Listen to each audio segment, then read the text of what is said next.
Osran Jirani Free Ulum Kukuji Chang Met Kwa Om Don Bật Sang là bình cập khắp yên.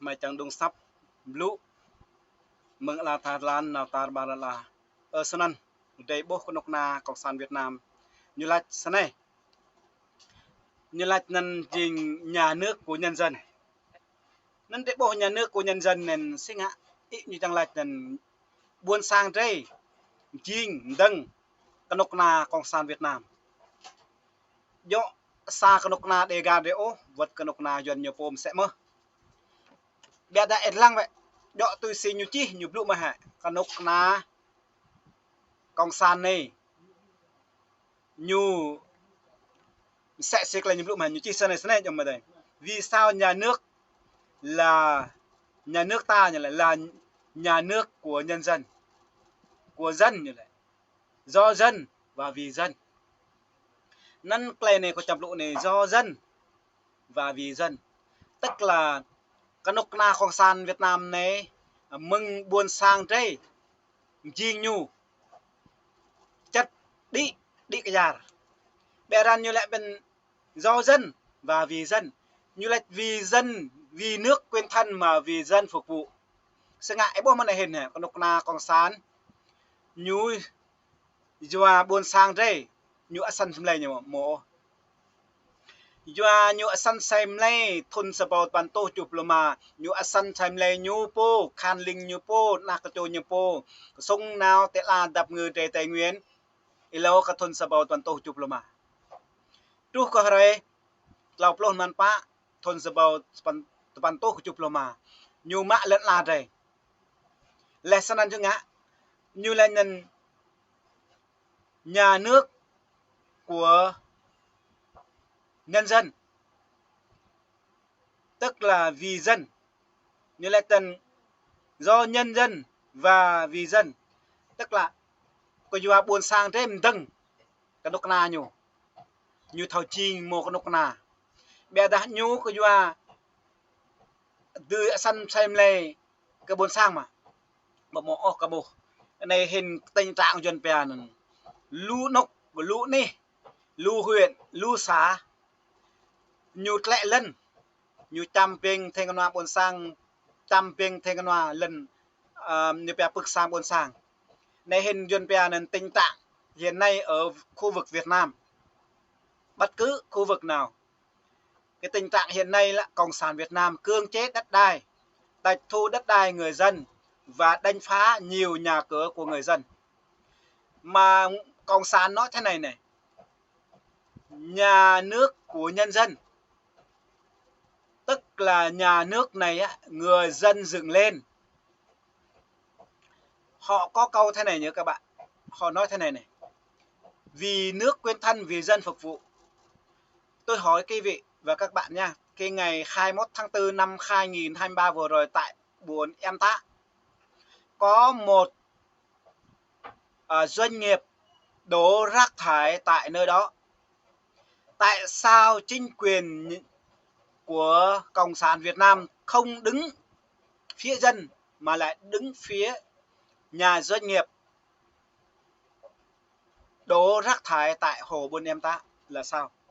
Lẽ ra nhà nước của nhân dân phải đứng phía dân, bảo vệ dân, đánh đuổi những doanh nghiệp nào đổ rác thải để làm ô nhiễm nguồn nước, ô nhiễm nơi dân ở. Thấy không?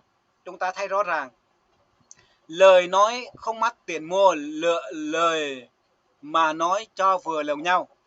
Nhưng Cộng sản các bạn, họ nói thì khác, họ làm thì khác, nói một đằng thì làm một nẻo.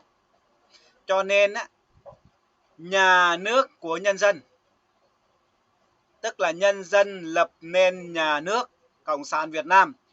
Nhưng có câu Cộng sản nói thế này vì nước quên thân vì dân phục vụ nhưng chưa bao giờ nhà nước bênh vực người dân và bảo vệ người dân. Thường các bạn cái vụ ngày 21 tháng 3 năm 2024 vừa rồi thì lẽ ra đúng ra thì nhà nước, quân đội, bộ đội, công an giao thông rồi các ban ngành thì bảo vệ người dân, đằng này thì đánh đập người dân. Như vậy chúng ta thấy thì nó trái ngược. Mà tôi nói lời này á, họ nói tôi là xuyên tạc, trong phá nhà nước, rồi nói là trong phá nhà nước của nhân dân. Nhưng mà nhà nước nhân dân trong phá người dân thì có các bạn. Chúng tôi nói những lời thật sự, những lời sự thật. Cho nên các bạn đừng nghe những gì Cộng sản nói, hay xem những gì Cộng sản đã làm. Các bạn hãy xem những gì Cộng sản đã làm. Cộng sản Việt Nam không đem lợi ích cho người dân, mà người Cộng sản Việt Nam làm cho người dân mất ăn mất ngủ, lo lắng. Tại sao là như vậy? Bởi vì Cộng sản Việt Nam họ có tổ chức của Đảng Cộng sản Việt Nam, tức là cái bản chất của Cộng sản Việt Nam.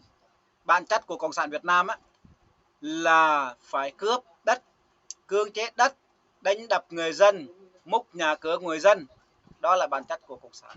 Nếu Cộng sản Việt Nam các bạn mà không cướp đất, không múc nhà cửa người dân, không đàn áp người dân, thì đó là không phải là bản chất của Cộng sản Việt Nam. Bản chất của Cộng sản Việt Nam á, phải tranh giành địa vị. Như là hiện nay, trước đó là ông Võ Văn Thưởng, họ để hạ bệ rồi nha các bạn. Rồi tiếp theo thì đầu tiên ông Nguyễn Xuân Phúc. Sau khi Nguyễn Xuân Phúc hạ bệ là cho ông Võ Văn Thưởng lên. Võ Văn Thưởng lên chưa được 2 năm, sau đó phê truất của ông Võ Văn Thưởng đã đưa ông Tô Lâm lên. Đó là cái bản chất Cộng sản Việt Nam. Cho nên đừng nghe những gì Cộng sản đã nói là nhà nước của nhân dân, nhưng mà không nghe dân, mà nghe những người bọn xấu, nghe những người xui dục, nghe những người gọi là hối lộ tiền, họ tham nhũng. Để tất cả Cộng sản Việt Nam, bản chất của Cộng sản Việt Nam phải hối lộ, tham nhũng, đút lót. Nếu không tham nhũng, tham ô, không đút lót, không bao che, đó là không phải là bản chất của Cộng sản. Hiểu không? Bản chất của Cộng sản Việt Nam á, phải tham ô, tham nhũng, đốt lót, rồi bao che, rồi tịch thu đất đai, cưỡng chế đất đai, đập phá nhà cửa người dân, rồi lấy đất dân ban một doanh nghiệp khác. Ví dụ đó là rõ ràng cái vụ mà hồ Buôn Em Tạ các bạn. Cứ cơ động, cứ bộ đội, cứ công an nhân dân dùng roi, dùng cây gậy, dùng xịt cây, dùng chó bịch dê tấn công người dân, gọi là cưỡng chế, có nghĩa là sẵn sàng đánh đập người dân để người dân bỏ của chạy lấy người. Cho nên là người Cộng sản Việt Nam nói là nhà nước của nhân dân, không có bảo vệ người dân đâu. Các bạn xem đi. Tôi lấy ví dụ nha các bạn nha. Bà Phương Hằng là một người tỷ phú ở Việt Nam, có khu du lịch Đại Nam. Nhưng bà Phương Hằng này làm từ thiện, góp tiền về những người bệnh, gọi là bệnh tim, bệnh hiếm, nghèo. Trước đây khu vực gọi là du lịch Đại Nam là nhà nước công nhận, nhà nước ký cho. Ngược lại bây giờ thì sao? Ngược lại bây giờ cắn lại bà Phương Hằng. Đúng không? Cho nên hôm nay họ dụ dỗ chúng ta, hôm nay họ cho chúng ta làm chức vụ con để chống lại người dân. Một ngày nào đó họ có thể chống lại các bạn, họ có thể là giết các bạn, họ có thể đẩy các bạn vào tù tội. Giống như một quả chanh các bạn. Đầu tiên một quả chanh họ cần chua, chất chua, họ có thể mổ quả chanh, sau đó họ vắt, đến khi nước chanh, nước chua hết, họ có thể dùng cái vỏ chanh họ rút đi, ném đi. Giống như trong Kinh Thánh nói như thế này các bạn. Tôi nói tiếng Việt một tí các bạn nha. Chúng ta là muối của đất, nếu muối mất mặn thì họ không thể dùng được, họ rút đi, họ chà đạp dưới chân.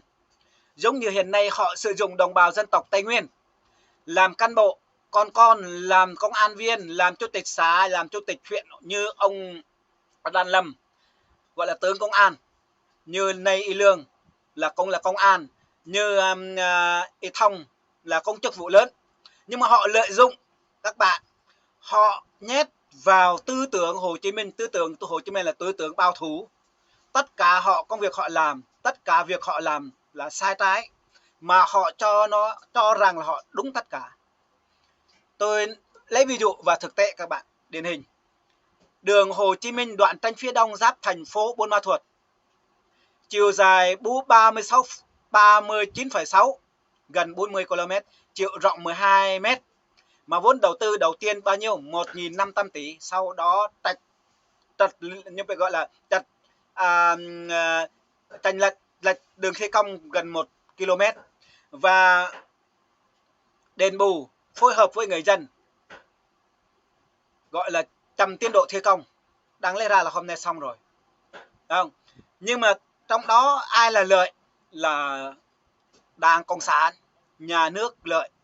Họ làm con đường đó để chạy xe hàng, xe ke, xe nọ, và người dân của họ được lời. Nhưng mà đồng bào dân tộc Tây Nguyên ở tại chỗ thiệt hại bao nhiêu? 14-15 căn nhà, trong đó bao nhiêu hecta cây ăn quả, cây lâu năm và cây mới trồng, đất đai, họ rất là thiệt hại nặng nề. Mà các bạn không nhìn nhận, không thấy cái vụ việc đó mà cứ ủng hộ Cộng sản. Cho nên cái vụ 11 tháng 6 vừa rồi họ tức nước vỡ bờ. Họ không chịu nổi về sự đàn áp, về sự cai trị của Cộng sản, về sự kinh doanh của Cộng sản, cho nên họ mới tức nước vỡ bờ, họ mới dùng vũ khí, họ dùng vũ trang tấn công hai xã Ea Tô và E Tiêu. Thấy không? Nó có nguyên nhân, nó có lừa phải có khói, chứ không có lừa làm sao có khói. Cho nên là anh em đừng có nghe Cộng sản nói thế này nói thế kia, nói là nhà nước của nhân dân, có làm cho dân không? Dân giàu nước mạnh không? Dân nghèo nước mạnh, xã hội không bao giờ công bằng. Nhưng người có chức có quyền thì được bao che, được xây nhà gọi là cận nghèo, nhưng người nghèo lại là không có nhà nghèo, lại xóa nghèo. Như vậy đó các bạn. Senan play cái nọc na nhum ching nak dega te nok ta bingu nan te dam tu sap nyo tu mbi di sap nyo nhum lu luar ai manglut senan dai new free ndem tay dom nan mai ni la chak elu lah nan mai israng sagel dai mai sram dong sap lo ni la chak lu